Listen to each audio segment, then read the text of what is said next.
berdoa menurut agama yang dipercaya kita masing-masing. Berdoa Mbak. Menyampaikan tujuan kegiatan pada kesempatan kali ini. Tujuan Bapak untuk kegiatan pada hari ini yaitu kita akan membentuk sebuah keyakinan kelas. Apa itu? Keyakinan kelas. Apa sih keyakinan kelas? Ada yang pernah mendengar sebelumnya? Ya, belum pernah? Baik. Keyakinan kelas itu beda tipis dengan peraturan sekolah. Keyakinan itu beda tipis dengan peraturan sekolah. Itu sama bedanya. Keyakinan kelas, di mana keyakinan kelas itu yang membuat adalah kalian, yang melaksanakan kalian, dan yang mempertanggungjawabkan adalah kalian sendiri. Oke, sebelumnya Bapak mau nomor ya. Bapak akan tunjuk angka 1, 2, 3, 4. Jadi langsung siap ya. Konsentrasi. 3, 2, 1, 2, 1, 4, 3.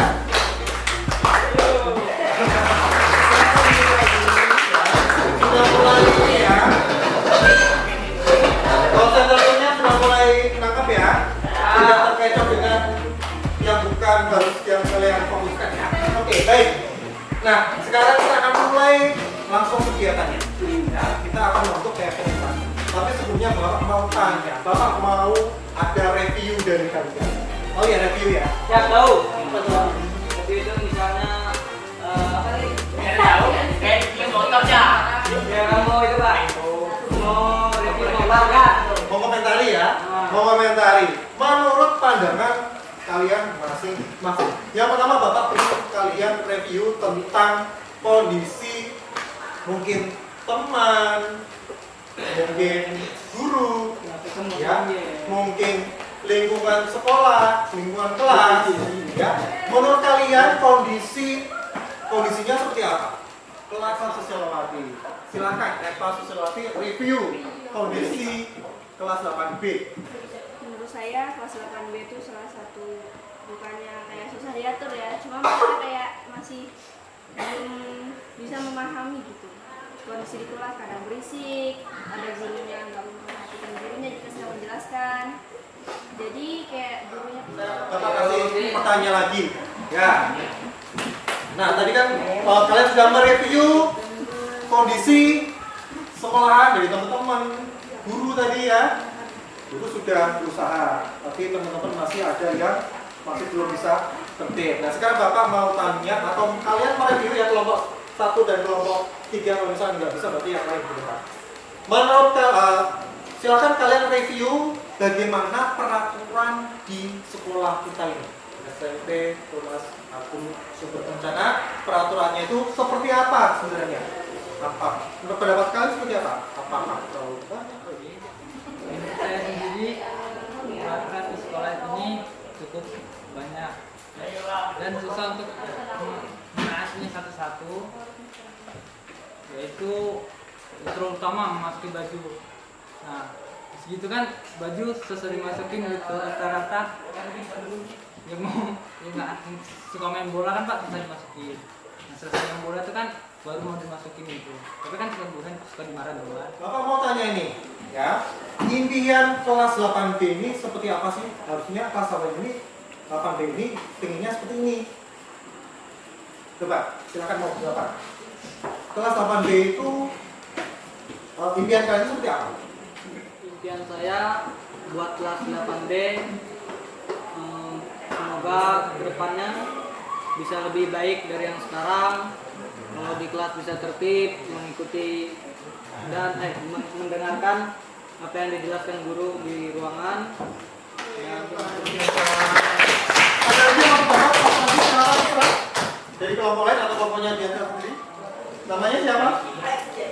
Nama saya Rekada Perlio dari kelas 8B. Dan saya dari kelas 8B itu yang pertama jaga sikap, yang kedua tertib, yang ketiga menuruti peraturan sekolah. Oke, keren. Ya, maka Bapak ingin kalian mengungkapkan ya keyakinan yang harus ada di sekolah atau kalau secara umum kan peraturan ya, keyakinan. Bedanya apa tadi? Tadi yang bedanya peraturan sama keyakinan adalah kalau peraturan itu yang buat sekolahan, kalau keyakinan kelas yang buat adalah iya kalian sendiri ya dengan gurunya. Nah, caranya gimana? Kalau peraturan kelas bunyinya contohnya seperti apa? Dilarang berisik. Terus apa lagi?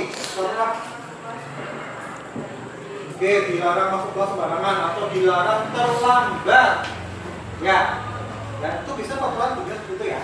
Nah, kalau kayak kelas, Bapak ingin kalian jangan pakai kata-kata atau kalimat negatif. Ya, mungkin apa? Datang tepat waktu atau apa? Ya, jadi jangan dilarang masuk baju lambat ya. Datang tepat waktu. Contohnya ini keyakinan kelas kan. Dan kenapa kita meyakini kita harus datang tepat waktu? Kenapa? Agar kita tidak terlambat dan Tidak terlambat apa? agar tidak terlambat pelajaran yang dijelaskan oleh guru ini. Iya, betul sekali ya. Biar tidak tepat, kenapa sih? Biar ada peraturan ya, datang tepat waktu atau keyakinan kelas. Kita yakin kalau kita datang tepat waktu, nanti kita satu menghargai waktu, kedua kita tidak terlambat dalam menerima pelajaran. Berarti itu apa ini? Jadi kita orientasinya kemana nih kalau datang tepat waktu? Kan kita datang ke sekolah untuk apa? Menerima pelajaran. Berarti kita dengan komitmen dengan tujuan awal kita, ya enggak? Ya, Pak. Tujuan awal kan menerima ilmu. Kalau kita terlambat, tujuan awal kita kan ilmunya terputus. Ya enggak? Jadi kalimatnya mungkin tadi kalau misalnya dilarang datang terlambat, berarti apa?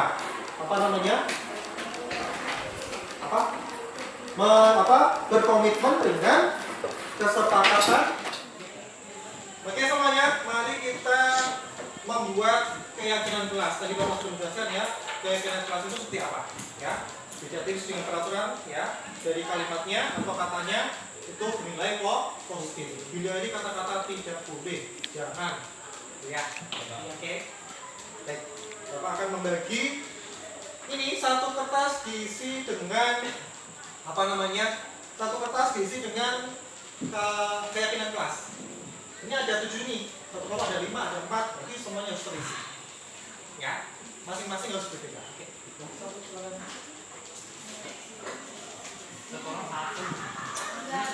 Ada yang lebih? Yang pertama nih, Aku tentang sampah. tapi kalau sama semua ya. Aku tentang kebersihan lingkungan. Ya satu kalimat ya Pak. Ya.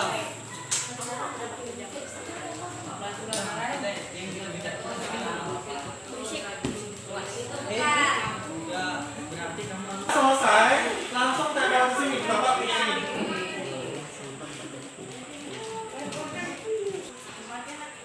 Yang sudah bisa langsung tempel ke sini ya, di bawahnya.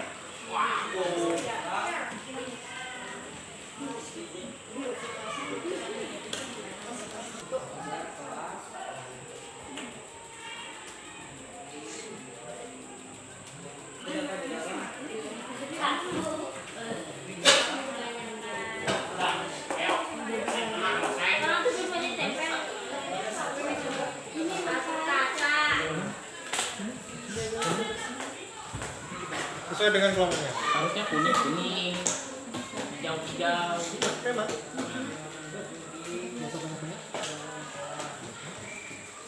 Kuning dengan kuning, hijau dengan hijau, sesuai dengan kelompoknya ya. kurang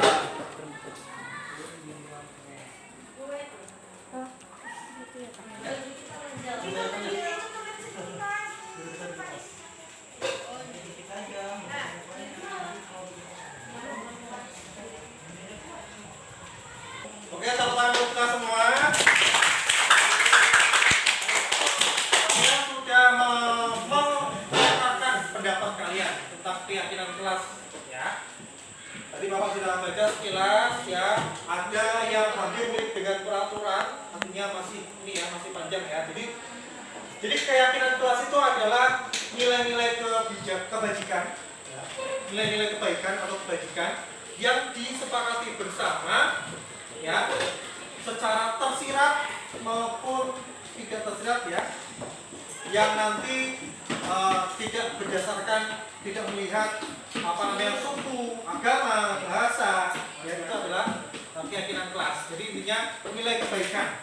Ya, nah di sini Bapak sudah melihat nih, ya, Bapak mau mengelompokkan nih, ya. Jadi karena banyak, jadi biar ada apa namanya, ada yang sama nggak sih gitu, ya. Yang sama kita kumpulkan. Saya minta tolong untuk kelompok satu duduk untuk mengumpulkan. Ini tentang menghargai atau menghormati orang lain. Tidak boleh terlambat untuk kelas. Jangan ditambah ujian. Berarti apa nih? Yang mana yang harus pakai? Tidak boleh terlambat. Kalau tidak boleh terlambat kelas itu berarti apa? Ya kan negatif ya. Nah, maksudnya dan itu kita perbaiki. Tidak boleh datang tepat waktu. Tadi apa? Tentang apa? Tentang komitmen. Oke. Ini tentang komitmen. Tentang yang ini, berarti ya komitmen. Ini jadi menghargai, terus ini komitmen. Ya, kita apakah ada yang sama? Buanglah sampah pada tempatnya, Bapak paham ini. Berarti tentang apa? Tentang kebersihan lingkungan. Kebersihan lingkungan. Oh ya, oke. Nah, kan kalau kita beretika, berarti kan kita menghargai diri sendiri. Karena etika itu adalah cerminan kita. Kalau kita etika yang buruk, berarti kan kita sudah merusak harga diri kita. Ini ya. Oke. Menghargai. Terus tidak boleh masuk kelas yang bukan kelas kita. Jadi masuknya apa nih? Tidak boleh masuk berarti apa nih? Menghargai ya. Karena kan kelas lain kan itu kelas mereka. Kalau diizinkan masuk, kalau enggak ya jangan masuk. Itu artinya menghargai orang lain dan diri sendiri ya. Oke. Tidak boleh pembicaraan dulu, tidak boleh membuang sampah sembarangan. Ini memasukkan baju saat di kelas. Oke. Mau pakai yang mana ini? Oke, memasukkan baju saat di kelas. Kalau memasukkan baju itu berarti tentang apa nih? Menghargai kerapihan. Apa namanya? Kerapihan. Memakai maksud dari memasukkan baju itu berarti apa? Kerapihan. Tertib ya. Tertib dan rapi. Ini apa ini? Oh, ini lingkungan. Nah, ini sendirikan saja. Ya. Tentang apa nih? Tentang tertib dan rapi. Oke.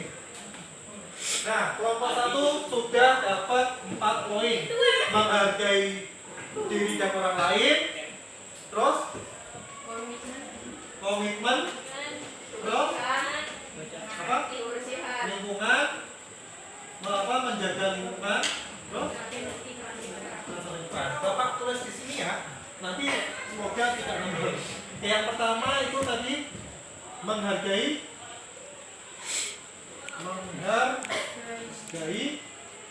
diri dan orang lain. Yang kedua,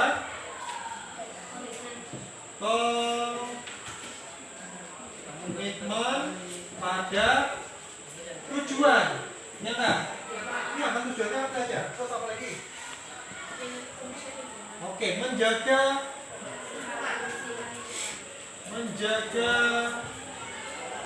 lingkungan aja ya. Menjaga lingkungan.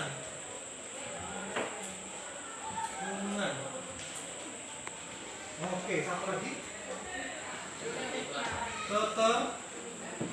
Ketertiban dan kerapihan. Tertib dan rapi ya. Ketertiban yang ini dia pakai kerapihan. Kan kalau tertib dan rapi kan lain. Nah, oke, tentang kelompok 1. Sekarang Bapak bisa kelompok 2 maju ke depan. Yuk.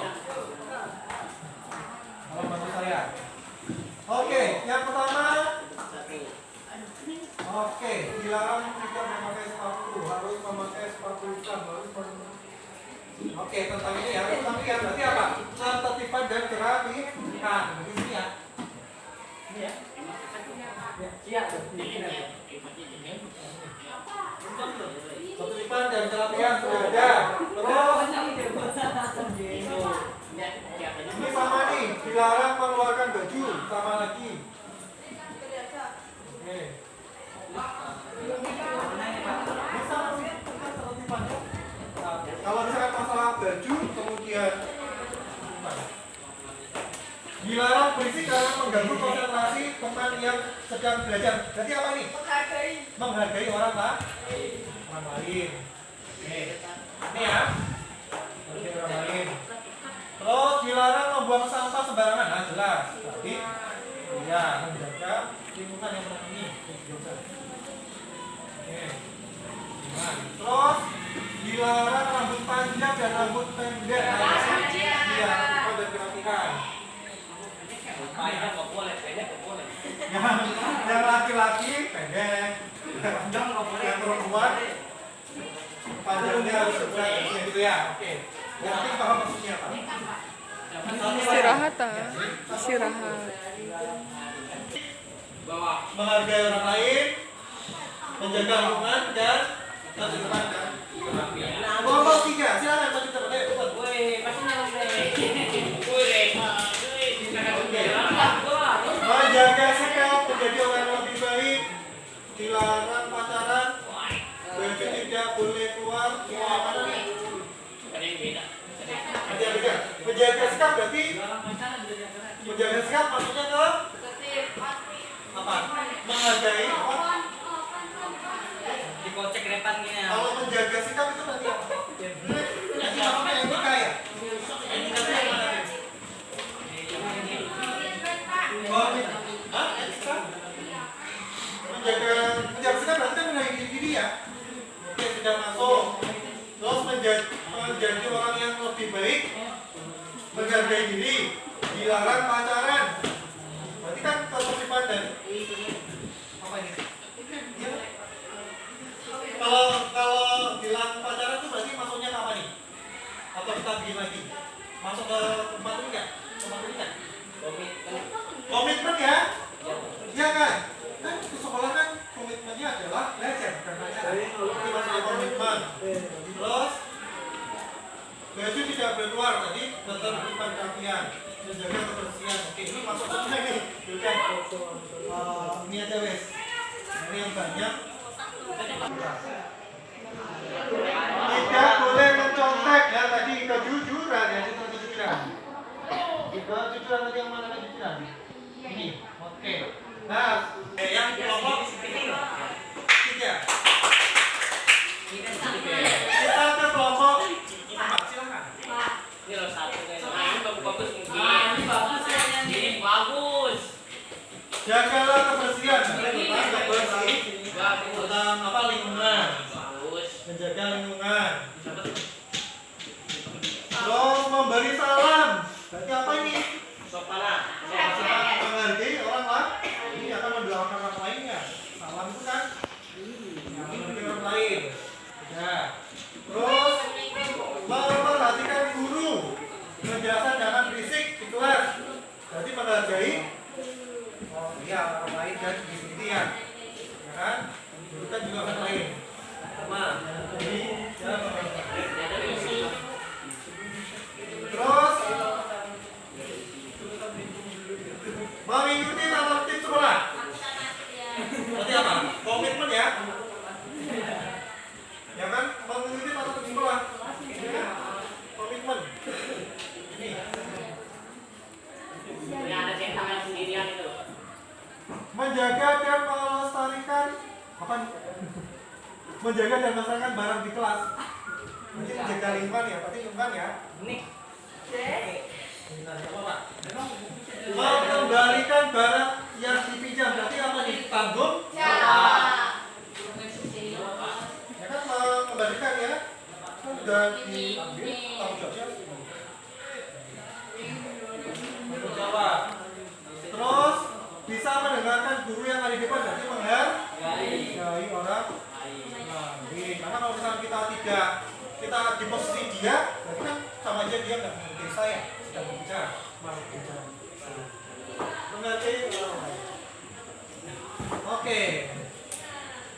last but not least, ini bisa menghargai teman yang lagi berbicara, menghargai orang lain. Jadi lebih ke banyak menghargai ya. Oke, baik. Nah, kita sudah punya keyakinan kelas atau disebut dengan kesepakatan kelas. Terima kasih kelompok 4 dulu ya. Oke, semuanya.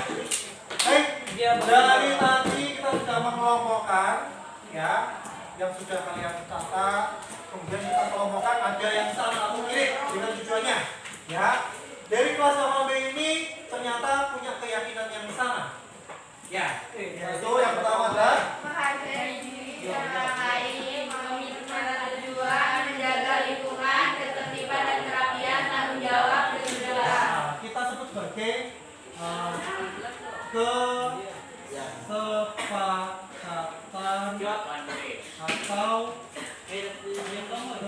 keyakinan kelas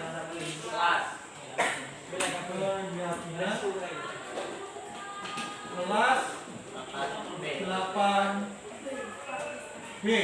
Nah, bagaimana? Sepakat? Sepakat tidak? Baik, kalau sepakat berarti kalian harus apa sepakat? Melakukannya. Harus menjalankan, Ya. harus sepakat, terus menjalankan, Ya. dan harus bertanggung jawab, ya, bertanggung jawab menerima konsekuensi. Nah, kalau konsekuensi itu bukan hukuman ya, karena setiap ada perbuatan itu ada tujuannya, yang harus ada pertanggungjawaban, ya, bukan hukuman. Kalau hukuman tadi sudah banyak diceritakan sama biasa ya tentang hukuman, ya, tentang hukuman sudah banyak. Kalau hukuman itu berarti kan termasuk orang terlambat mengumpulkan tugas matematika malah disuruh lari. Berarti kan itu hukuman ya. Ya. Kalau misalkan hukuman lari itu berarti kalau hubungannya dengan olahraga ya, setuju ya? Oke, baik. Ini sudah kita sepakati kelas 8B. Ya, berarti biar tadi kan Pak bilang keyakinan kelas itu adalah nilai kebajikan yang disepakati bersama, baik tersirat maupun tersurat, ya, terlepas dari perbedaan suku, agama, ya, bahasa dan lain-lain. Jadi kita sepakat ini adalah kesepakatan kelas atau keyakinan kelas 8B. Untuk itu kalian boleh, kalau sepakat berarti harus tanda tangan ya. Oke, silakan. Ya, kalau sepakat berarti harus ditanda tangan ya. Ya tidak? Nanti nggak apa-apa, ini sebagai simbolis, tapi nanti kita bikin lagi, ya, ditandatangani yang rapi, terus mungkin di foto taruh di grup WA kalian, ya, sebar, ya, biar semuanya lihat. Ya, oke, kalau gitu bapak kalian harus minta kalian untuk menandatangani, ya, silakan. Dimulai dari ketua kelasnya mungkin. Yang bisa tanda tangan. Oke, siapa? Oke, siapa? Ayo Kak, Siapa? Nanti semuanya tanda tangan. Yaudah, dari sini aja. Tanda tangan lama. Tanda tangan.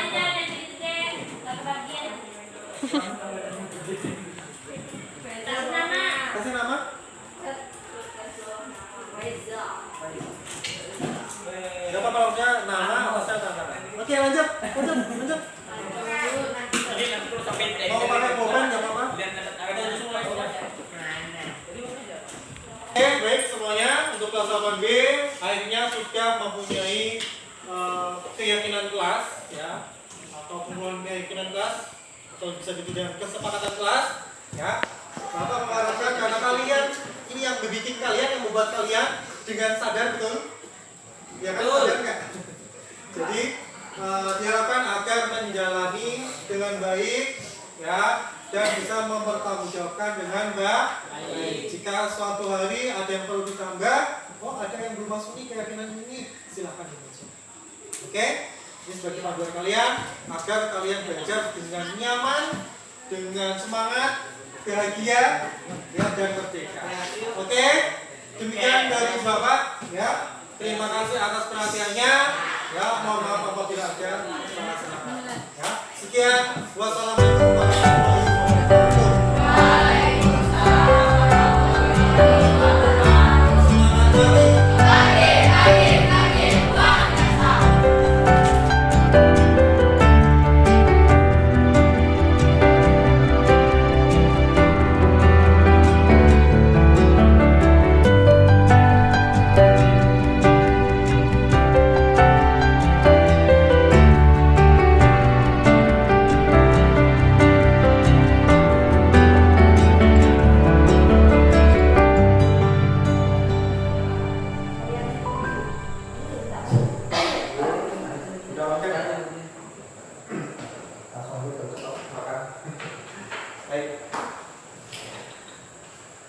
Assalamualaikum warahmatullahi wabarakatuh. Waalaikumsalam warahmatullahi wabarakatuh. Selamat siang. Ya. Selamat sejahtera bagi kita semua. Ya. Alhamdulillah, bersyukurlah. Ya, kita panjatkan puji syukur kepada Allah SWT hingga pada hari ini kita diberi kesempatan, ya, kesempatan untuk bisa berjumpa dalam rangka IHT, ya, Inhouse Training, di mana di sini adalah kegiatan pembahasan dari kegiatan yang dilakukan oleh calon guru penggerak, ya, sudah dalam program pemerintah, ya. Jadi di sini saya punya tugas, ya, untuk memberikan atau menyalurkan apa yang baru saya dapat, ya, melalui pelatihan, dan saya harus menginformasikan ke sekolah saya seperti itu. Baik. Jadi untuk kegiatan ini tujuannya adalah pembahasan modul 1.4, ya, salah satu modul dari tingkatan saya, yaitu tentang budaya positif.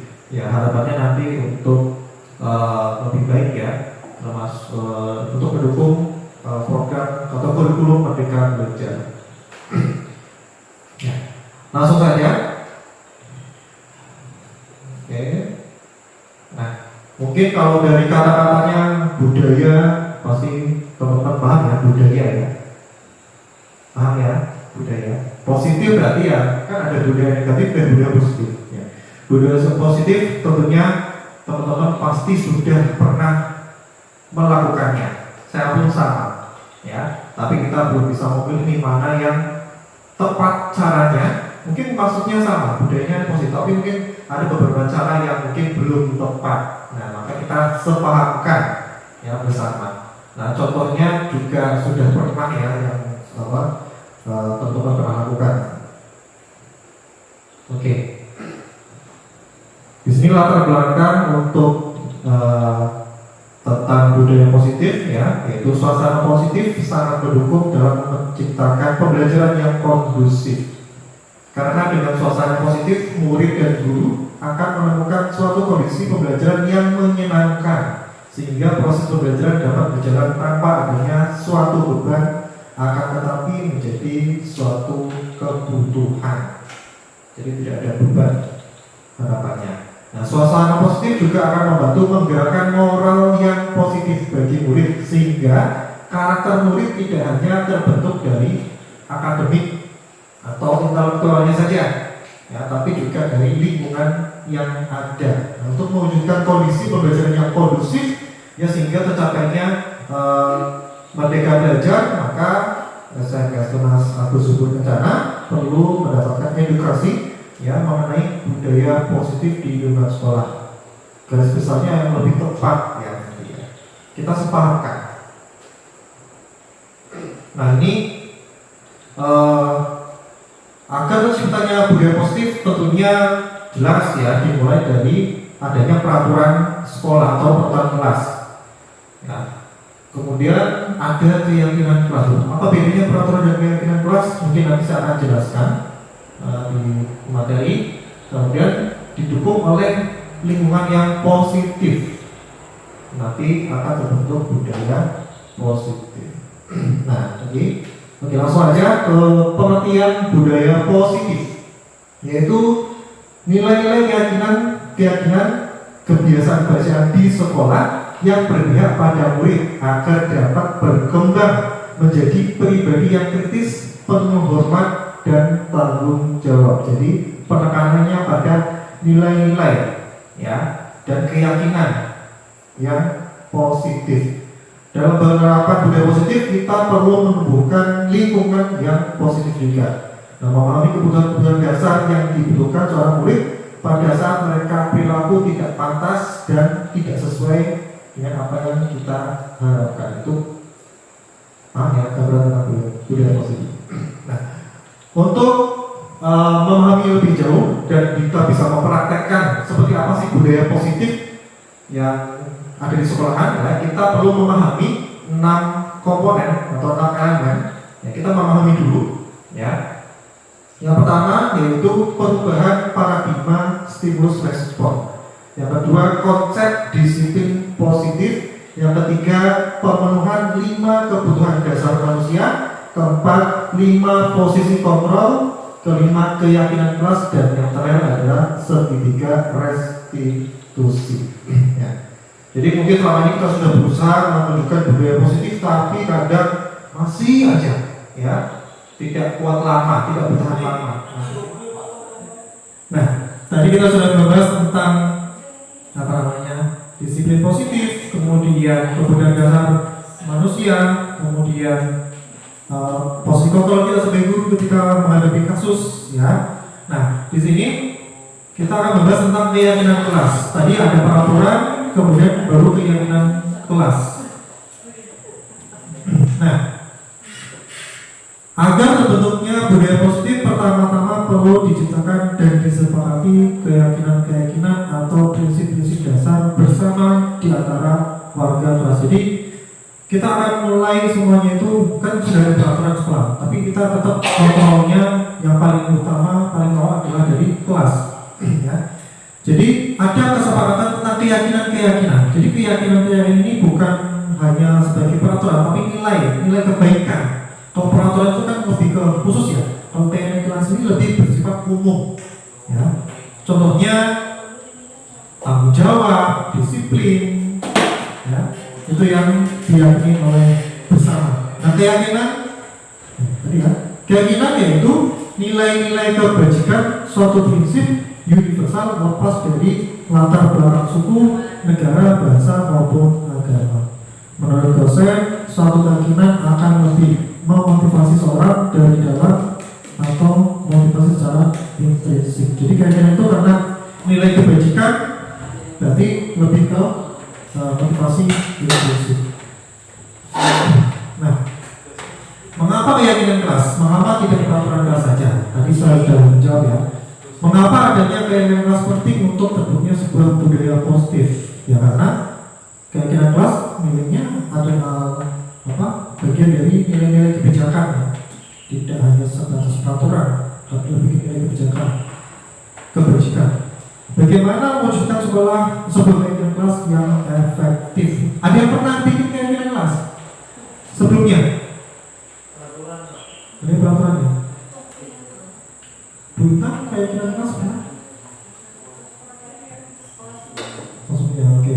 Ya, kalau dari berbeda pasti ini paham. Nah, oke. Baik, kemarin saya sudah mempraktekkan di kelas 8B. Oke, kita akan bahas dulu. Nah, di sini ada pertanyaan, ya. Mengapa kita memiliki peraturan tentang penggunaan helm pada saat mengendarai kendaraan roda 2? Ya, kemungkinan jawabannya adalah untuk keselamatan. Mengapa kita memiliki peraturan tentang penggunaan masker dan mencuci tangan? Ya, karena alasannya kenapa? Untuk kesehatan atau keselamatan. Nah, nilai-nilai keselamatan atau nilai kesehatan yang disebut sebagai suatu keyakinan karena yaitu nilai-nilai kebajikan universal yang disepakati secara tersirat dan tersurat, ya, lepas dari latar belakang suku, negara, bahasa maupun agama. Nah, seorang akan lebih tergerak dan semangat untuk menjalani keyakinannya karena kan ini kesepakatan bersama, ya.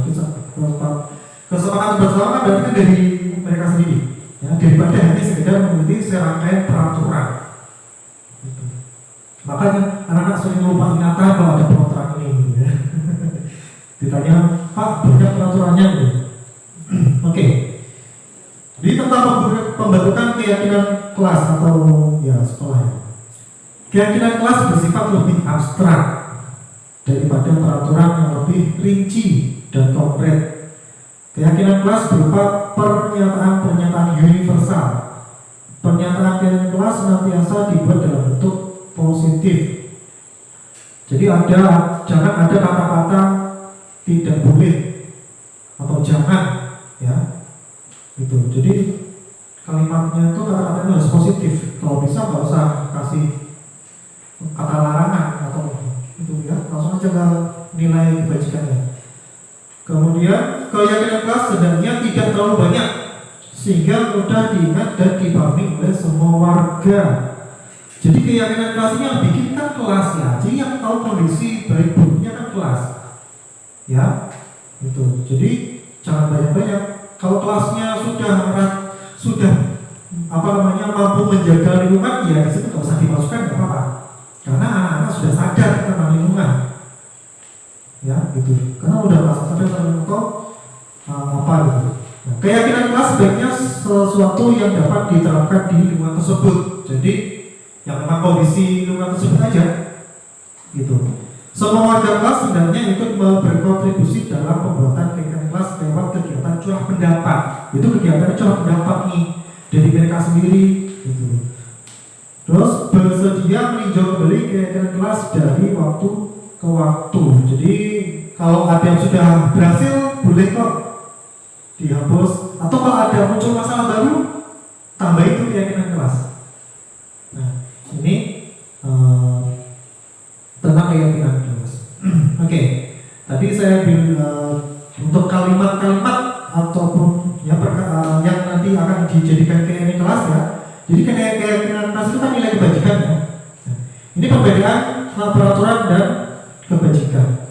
Kalau peraturan, contoh kalimatnya adalah kembalikan barang ke tempatnya. Jadi kalau keyakinan kelas berarti dia harus apa? Tanggung jawab. Nah, karena ya kan? Jadi cukup tanggung jawab itu aja. Karena kalau sudah mengambil harus kembali ke tempatnya, itu tanggung jawab. Itu harus diyakini. Harus benar-benar yakin sama orang bahwa perlu adanya tanggung jawab. Karena tanggung jawab itu banyak hal. Salah satunya memberikan barang ke tempatnya.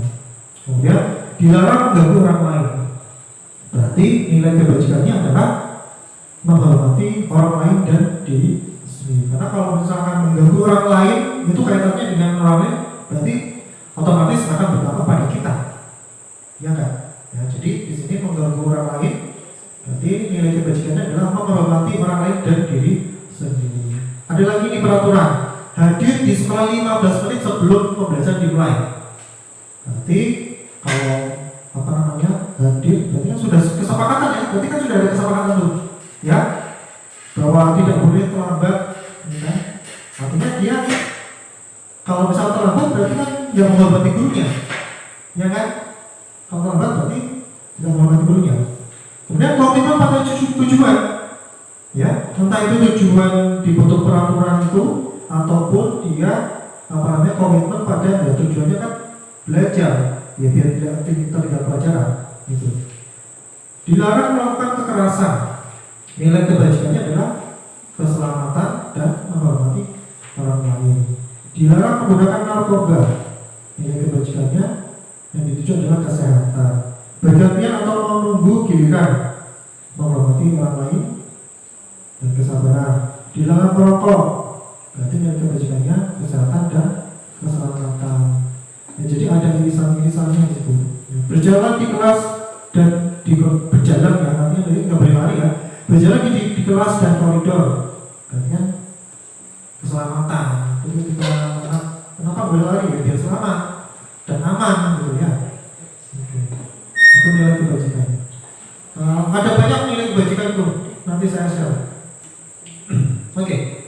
Ini ya. Nah ini kemarin saya sudah mempraktekkan ya di kelas 8B. Kebetulan tidak ada wali kelasnya, jadi saya langsung membantu Bu Rumah ya. Jadi yang wali kelas saya nanti mohon yang betul ya. Sudah jadi untuk kelas 8B, keyakinan kelasnya. Ya. Di sini kemarin saya mempraktekkan membuat keyakinan kelas di kelas 4B. Ini runtutan yang saya kerjakan. Ini opsional sih, tidak harus begini. Nah, ini saya lakukan yang pertama ya biasa membuka salam biasa, membuka ketika bertemu berdoa, menyampaikan tujuan kegiatan. Gitu. Kemudian ice breaking. Ice breaking di sini saya pakainya yang ini biar konsentrasi nih, ya, biar ingat dengan tujuannya. Nah, di sini karena merujuk kepada keyakinan kelas, ya, berarti kan kondisi kelas mereka harus tahu nih, mereka harus sadar. Saya minta untuk semua anak untuk mereview kondisi kelas teman-teman, guru dan lingkungan. Ya. Gimana kelas kamu nih? Teman-temanmu gimana, gitu kan? Nah, mereka saling mengungkapkan pendapat mereka tentang kondisi di kelasnya. Gitu. Ini sebagai pemancing aja. Kemudian review peraturan kelas. Gimana peraturan kelas? Menurutmu gimana peraturan kelas? Nah, mereka biarkan berpendapat. Mereka akan terpacu untuk berpikir ya tentang kondisi sekolahan, kondisi kelas. Kemudian mereview kondisi kelas yang diharapkan atau diimpikan. Kalian memimpikan kelas 8B ini seperti apa? Itu. Nah, itu. Kemudian, baru di situ menyampaikan tentang penjelasan keyakinan kelas. Ya, ini penjelasannya diantaranya memberikan cara pendapat, membuat keyakinan kelas pada kertas apa? Pada kertas ini ada videonya tapi belum saya edit. Ada screenshot aja. Ya.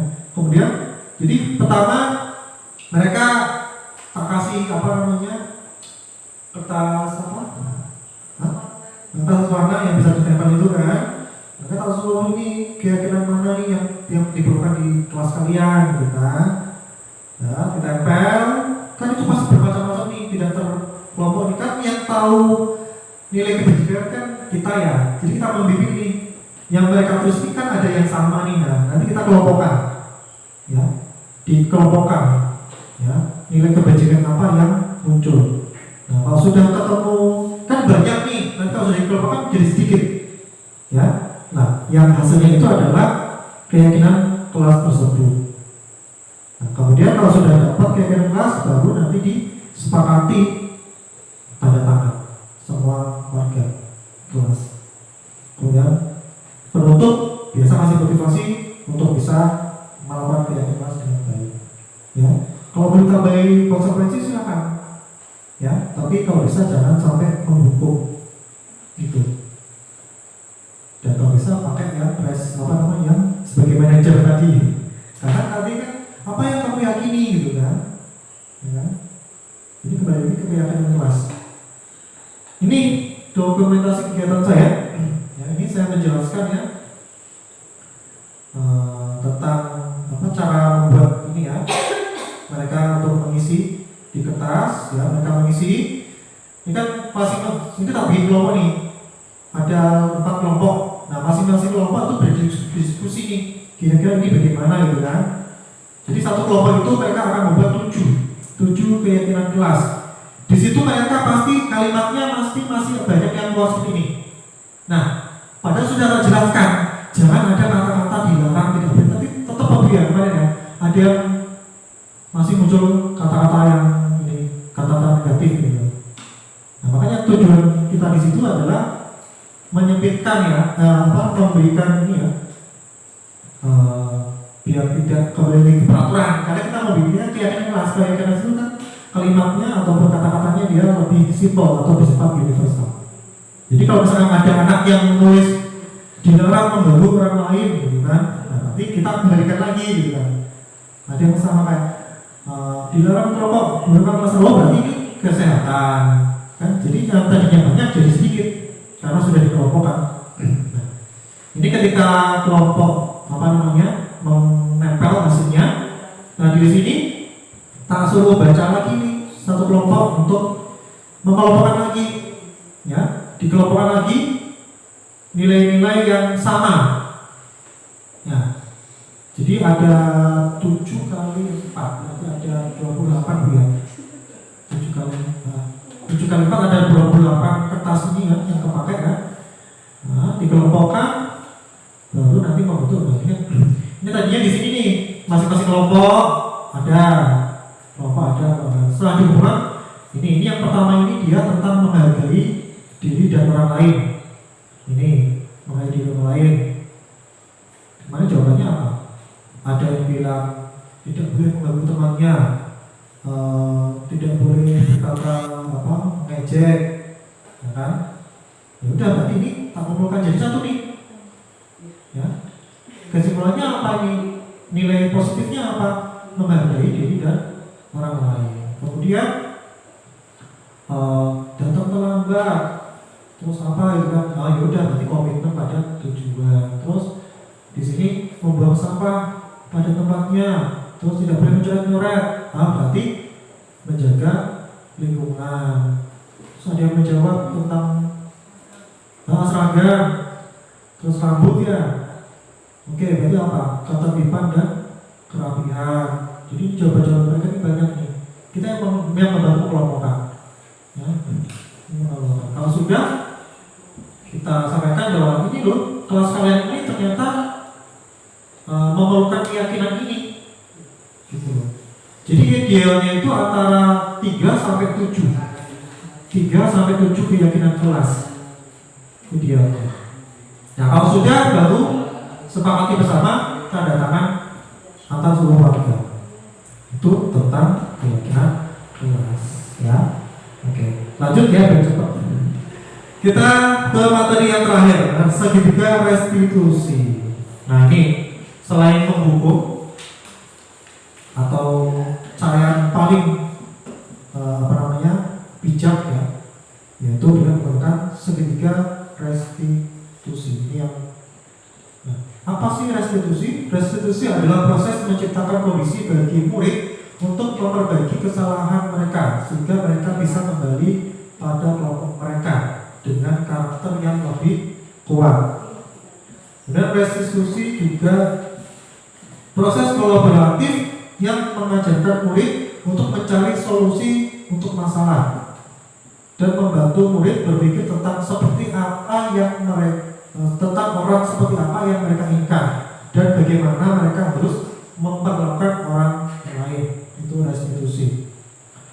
Nah, ciri-ciri restitusi yang pertama bukan untuk menebus kesalahan, namun untuk belajar dari kesalahan. Jadi yang namanya kesalahan ya tetap kesalahan ya, tidak disebut, tapi kita belajar dari kesalahan ya, tidak mengulangi lagi. Dari situ tujuannya. Terus memperbaiki hubungan ya. Jadi ketika ada yang berseteru ya jangan ini sampai membekas ya, kita selesaikan ya, memperbaiki hubungan. Restitusi adalah tawaran bukan paksaan. Jadi mereka ini ya menawarkan bagaimana baiknya gitu ya. Jadi tidak memaksa mereka. Ya. Kemudian menuntut untuk melihat ke dalam dirinya.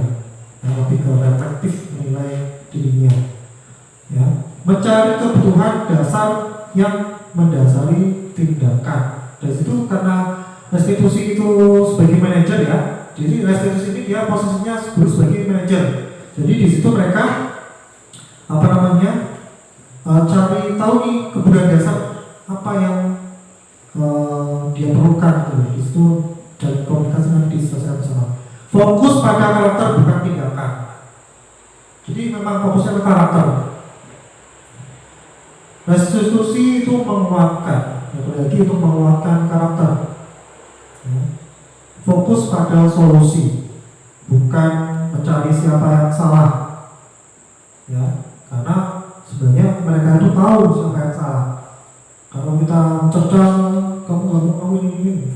Karena itu nggak selesai. Jadi fokus pada solusinya, kembalikan ke anaknya. Restitusi mengembalikan murid yang berbuat salah pada kelompoknya. Artinya dia tidak merasa menjadi pribadi yang buruk ketika kembali ke kelas. Dia tidak menjadi terkucilkan, ya, karena perasaannya sudah diperbaiki. Itu.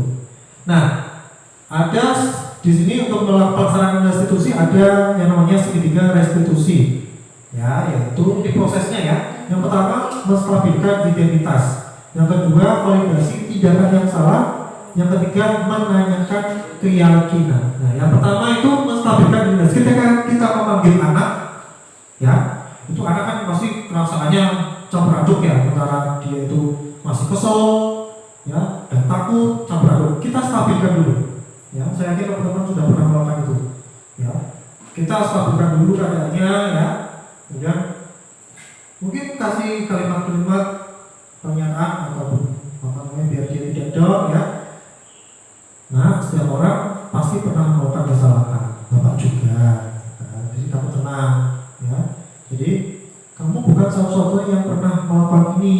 Nah, oke, ya, sabar dulu, tenang, gitu kan, ya. Kemudian yang kedua itu validasi tindakan yang salah. Nah, kamu tahu, kamu tuh punya alasan, ya. Mengapa kamu melakukan itu? Coba jelaskan. Alasannya apa? Nah, dia cerita dulu. Kita dengarkan saja. Nggak usah pikir dia berbohong atau tidak. Kita dengarkan dulu, ya.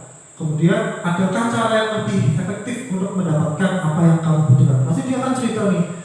Untuk Pak, kemarin saya tidurnya terlalu malam, akhirnya saya nggak punya tugas, bla gitu kan. Nah, terus gimana caranya? Padahal kamu banyak diskusi lah, ya. Dan validasi tindakan yang salah. Kemudian yang ketiga menanyakan keyakinan, yaitu lagi keyakinan kelas, ya. Nilai apa yang telah kita sepakati, ya. Ketika anak ini mungkin berantem, berarti keyakinannya apa? Berarti dia sudah sepakat nih bahwa mereka ini harus menyayangi orang lain, ya, atau menjaga ketenangan, gitu kan, ya.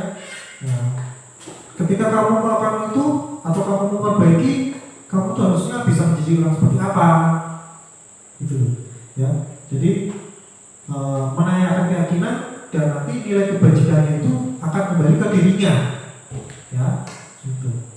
Mungkin akan lebih jelas nanti akan ada videonya. Oke. Baik, mungkin ini masih ada materi saya terlewatkan, ya, atau langsung video aja. Oke, tadi saya jelaskan.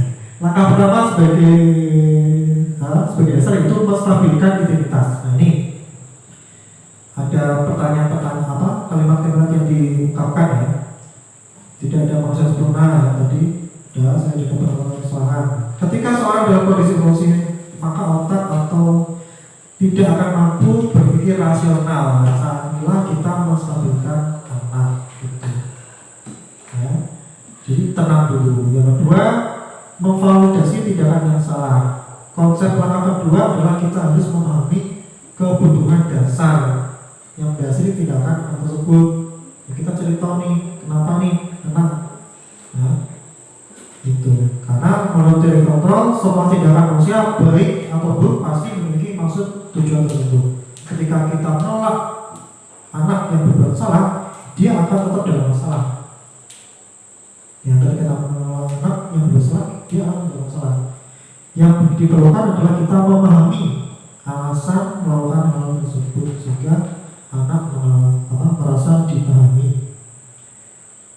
Yang ketiga, menanyakan keyakinan. Ya, dari kontrol menyatakan bahwa kita pada dasarnya termotivasi secara internal. Ketika langkah 1 dan langkah 2 sukses, maka anak akan siap untuk dihubungkan dengan nilai-nilai yang dia percaya. Jika sudah stabil, sudah cerita apa masalahnya, ya, kemudian anak akan kita kaitkan dengan nilai-nilai kebajikan atau nilai-nilai yang diyakini anak, ya. Ya, maka anak akan siap untuk dihubungkan dengan nilai yang dia percaya dan berpindah menjadi orang yang dia inginkan. Dan dia mungkin hilaf, ya. Nah, penting menanyakan ke anak tentang kehidupan ke depan yang dia inginkan. Ketika mereka sudah menemukan gambaran masa depannya, guru dapat membantu mereka untuk tetap fokus pada gambarannya. Nah, melalui segitiga restitusi kita dapat mewujudkan mereka menjadi murid yang merdeka. Mereka mampu menyelesaikan masalah dengan motivasi internal dan bertanggung jawab terhadap pilihannya. Oke, saya akan tayangkan. Mungkin ada yang sudah pernah menonton di di YouTube saya. Ini simulasi ya. Pokoknya tahapan segitiga restitusi diantaranya yang pertama menstabilkan identitas, yang kedua validasi tindakan yang salah, yang ketiga menanyakan keyakinan. Berikut adalah contoh kasus yang saya praktekkan menggunakan segitiga restitusi.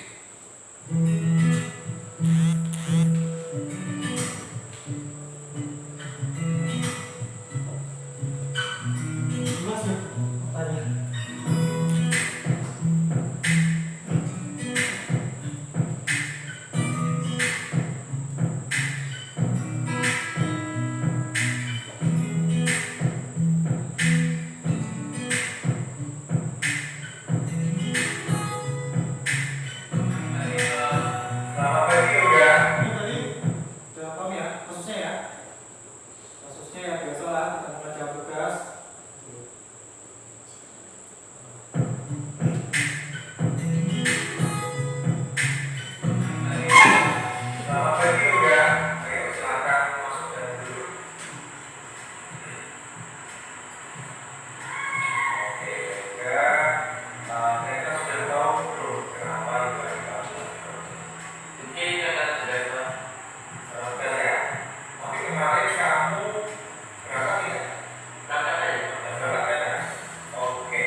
Ya, saya malu sebenarnya. Nonton video sendiri itu malu.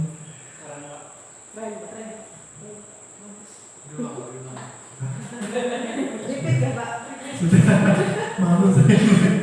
Oke, nah itu teman-teman yang tadi adalah segitiga restitusi yang sudah pernah saya praktekkan ya di sebenarnya lalu sama ini ya saya cenderungkan mungkin kita bermain peran. Ini juga malu sebenarnya. Oke, mungkin itu yang bisa saya sampaikan ya dari teman-teman.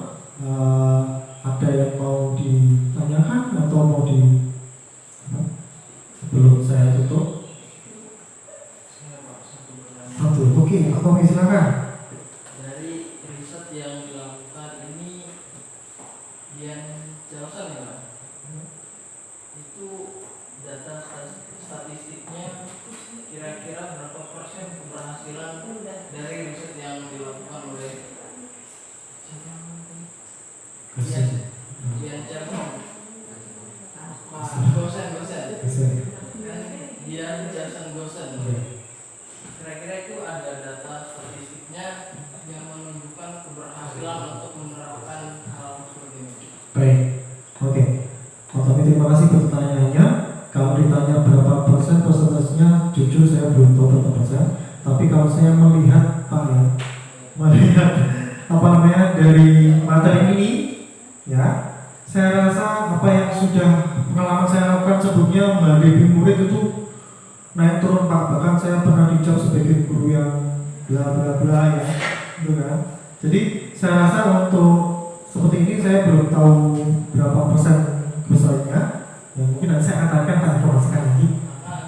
Karena kalau kita melihat tokoh-tokoh beberapa pendidikan ini kan banyak statement yang mungkin bisa dikutip, tetapi mereka nggak menunjukkan hasil dari apa yang menjadi riset mereka itu sendiri, sehingga orang bisa berpendapat bahwa tanpa mengikuti arahan mereka pun saya juga bisa melakukan tugas dan tanggung jawab saya.